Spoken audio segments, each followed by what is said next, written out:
Bayani akan dala, wallahi dala kuɗin Amurka nan take cikin sauƙi daga kan naira miliyan ɗaya har izuwa miliyan dubu, nan take a cikin sauƙi za a saukar da ita. Za mu saka hadimi jinnu riƙi ya saukar da ita nan take cikin sauƙi. Akwai wayanda su buƙatunsu manya-manyan buƙatu gare su, akwai kuma wanda buƙatun shi ƙananu ne. Sakamakon hakan ne yake sakawa wasu ko da a ce suna da damar da za su mallaki manya-manyan dukiyoyi. To sakamakon akwai da yawa mukan samu ƙorafe-ƙorafe na cewar wani yaron ƙarami an sauke mai dukiya ya rasa yadda zai yi, an kama shi an rasa ina yake samun kuɗi.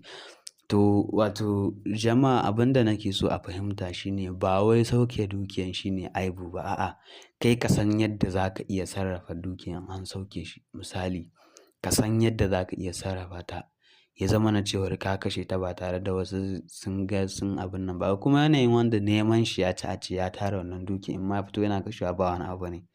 To insha Allah rabbi mu in har dai mutum zai riƙa kiyayewa to wannan abu ne mai sauƙi da izinin Allah.